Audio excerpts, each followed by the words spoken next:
here we go. Another notes video for my summer 2023 reading list. This is going to be the fourth of 5 new editions, which is the 7th book overall. So I've read 7 books this summer. I'm going to link in the video description to my Lucky Wallaby Courier playlist, which contains the notes videos for this, as well as the video where I announced my initial summer 2023 reading list, which was 3 books. And then the second, after I finished reading those books, I added 5 more books, 5 new editions, and I'll link to that video. This video, so these are notes I took as I read and the reading schedule executed. So this book is Investing in the Second Lost Decade, a survival guide for keeping your profits up when the market is down, by Martin J. Pring, Joe D. Turner, and Tom J. Kopas. And this is a 2012 financial investing book. So, and I had not read this book before. I got it from a local library in the King County Library System. I'm in Washington State, at least currently.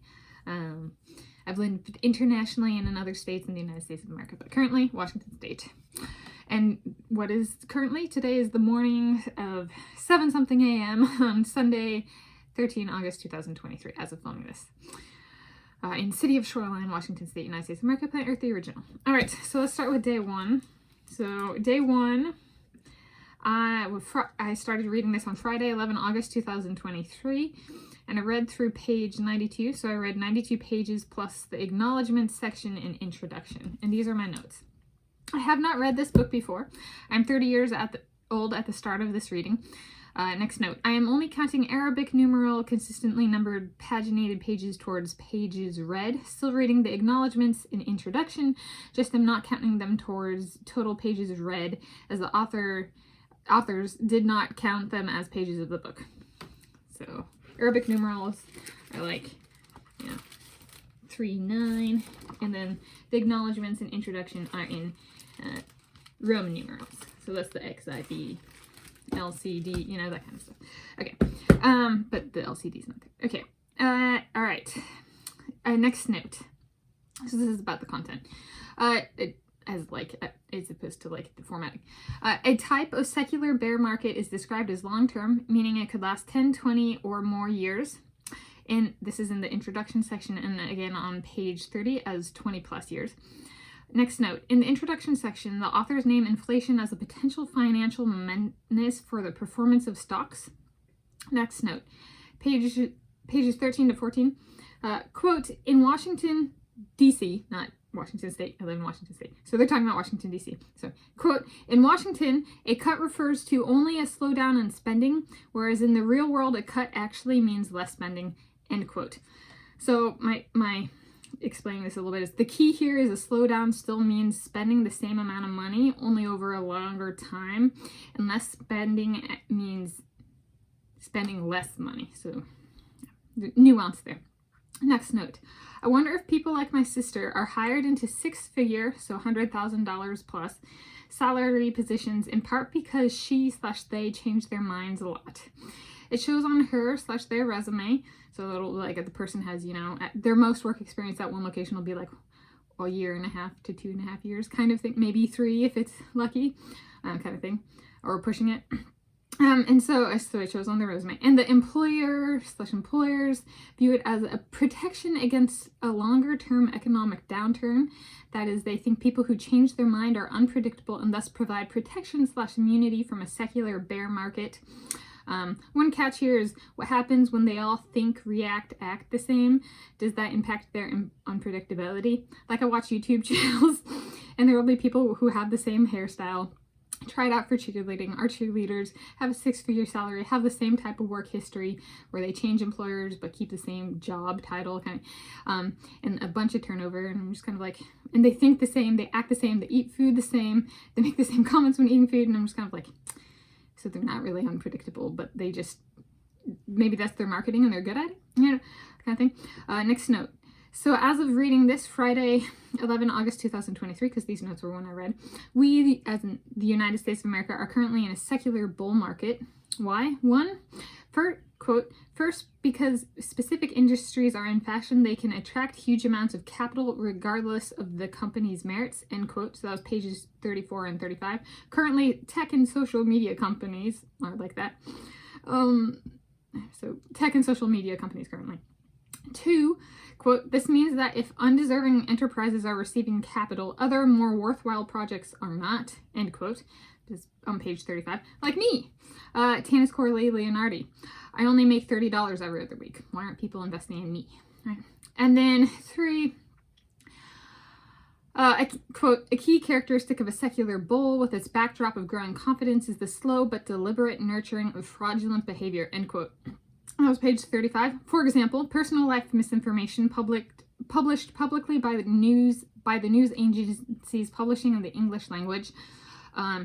True, as well as there was identity theft, as in that type identity fraud was huge during the COVID-19 pandemic here in Washington State. So secular bull market even during a pandemic, interestingly enough, at least in Washington State. All right, up next, page 53. Authors make a note of a next big thing, end quote, next big thing, being needed for the next or the current secular bull market. So they wrote it in 2012, and so the market's changed since then because they identify 2012 as a secular bear market. So from my perspective, it is one word. So the next big thing of this current secular bull market is escapism, be it Florida, be it to another planet, be it from reality in the form of watching comic book movies, be it escaping from work/the office by making an eating video in one's car, escaping accountability for natural resource exploitation for all electronics, including electric vehicles. I've even had to point that one out in class when I did a lecture section at the University of California, Berkeley, lecture/study session. Okay, and then escaping the reality of the fragmented relationships organizations have caused by publishing/propagating misinformation about the personal life of certain individuals they have chosen to attack, etc. So if I had a soulmate and misinformation was published about them, and they're or I wasn't included and they published about this person and it's my soulmate, and it was before I was raped in the first half of 2012, then we're not living together because of that misinformation, because people throw it in our faces in real life, and then the publishing agencies are actually responsible for, they caused me to get raped. Okay. All right, next note. General note gleaned from reading: depending on how many markets/sectors one is looking at/investing in, it is possible to be investing in both bear and bull markets at the same time. So people investing in me, Tanis Leonardi, are investing in a bear market, which is counter to the overarching United States of America is in a bull market. All right, so I'm an anomaly. Down to me having the hallmark health insurance of a bear market, which is Medicaid. Okay, so that was day 1. Day 2 was yesterday, Saturday, 12 August, 2023. I've read pages 93 through 231, which is 139 pages. Here are my notes. On page 102, quote, so there's stuff before this. Business cycle peaks, by definition, are filled with extreme optimism, end quote. My perspective, essentially the never-ending bull market of the modern Olympic Games, aligning every 4 to 5 year business cycle peak in the year preceding a given edition of the summer/winter Olympic Games. Hallmark may be most/all athletes genuinely thinking, it could be me. I am a different type, a reality check type that uses my limitations to help guide me. So like for me, it'd be reality check. Due to blank, I cannot do blank. Examples. Due to the International Olympic Committee banning my family, I have family members who were adopted from Russia, and they ban all Russians and Belarusians. Ongoing. It's been a while now, if not attacking them personally. So they ban them, my family, from their events. I cannot compete at their events as I care about my family. Right? That's something the International Olympic Committee does not do. They do not care about the family here on Earth of humans, and I do. So values mismatched there. I care about love and family, and they do not. All right, example number 2. Due to me not wearing Victoria's Secret clothing, I cannot walk in one of their fashion shows, which requires wearing the Victoria's Secret clothing. Oh yeah. However, I have encountered many a woman who think they could be a Victoria's Secret angel because at least they wear the clothing. Yeah, it's like almost, that's like 70% of the people I've met who shop there. Not everybody, but a lot. Yeah. All right, and 3, due to me not having a required prerequisite for a Nobel Prize in physics, a graduate degree in science, technology, engineering, or mathematics, so that'd be a master's or a PhD. I quit with no degree in my PhD program in geophysics. I cannot win a Nobel Prize in physics. However, most researchers with/on track to a graduate degree that I have encountered consider at least one of their research topics Nobel Prize worthy. And that's something that I found in science, is we talk about, essentially the topic is known, decades in advance. The Nobel Prize Committee, it kind of works like the International Olympic Committee. There's a committee that chooses it, who wins. And they essentially choose fad topics with a political agenda, and then choose their favorites, not the first people to publish in the field. Like, I think the most famous or notable example is a bunch of progress is actually made in Russia by Russian scientists, and then the Nobel Prize will choose American scientists who published later and make it look like the Americans published first when the Russians published 2 decades earlier, more accurate research, and they don't get the Nobel Prize, right? They just, and it's a single author versus with the Americans it was 3 people, right? And they didn't even do as good a job as the one Russian, and so that's pretty. I'll say even at UC Berkeley, which is like where the free speech movement started or whatever, like super liberal, even there people were like, yeah, we don't know what's up with the Nobel Prize. The Russians are the best in a lot of fields in science. So yeah, just that's not a prize for me, right? I care about human rights and I don't have a science, technology, engineering, or mathematics graduate degree. And if I've already said on this channel, if I did go back to college, and I'm working on my biographies, I would like international relations instead. And I didn't actually say graduate degree, I don't think. Okay, next, page 131, quote, "The average investor without an understanding of the business cycle tends to act on emotions and buys when prices are high and sells when they are low," end quote.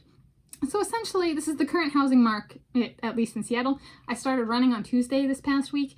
In that period of Tuesday to filming, a house for sale sign went up, and a couple days later, it was sold. All right, that's, and the prices are high. Okay. Next, page 214. By way, quote, "By way of an aside, it would appear that the food for secular bears in individual countries comes from long-term structural imbalances in both debt structures and population pyramids," end quote. I'm just saying, that's an interesting observation. Next, pages 216 to 217, the authors note South Africa as a potential escapee from the secular bear market the United States of America was experiencing in 2012. That would mean, if that's true, that would mean I lived in a non-secular bear market when I lived in South Africa from January to June 2012 on a 6-month student visa. So I lived in South Africa, right? So I have international economic experience, if none other than consumer behavior, and I consumed a lot when I lived in Africa, right?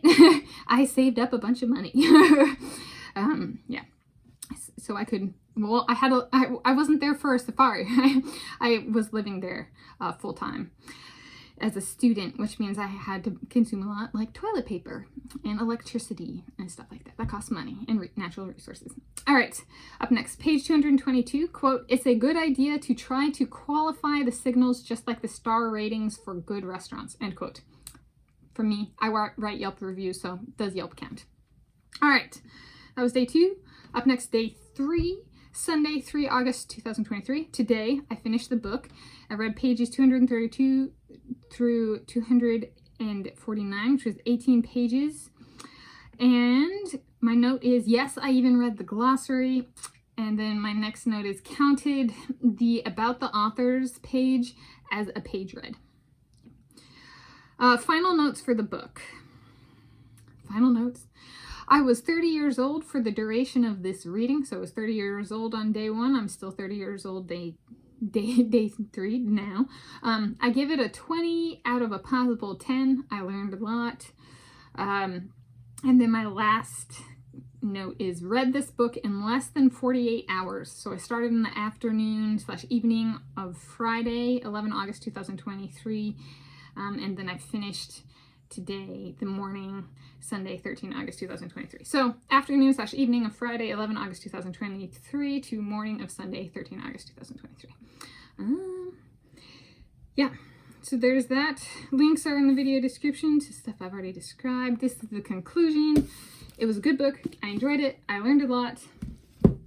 Got to think about my international living experience in Africa, not even North America. It's not like I lived in Canada, it's South Africa. And then up next is Memoirs of a Geisha. So this is the last book of my new editions. But yeah, happy summer 2023 reading. And happy view if it's still summer and you're viewing this and reading. Happy reading whenever you're watching this, and happy viewing whenever you're watching this.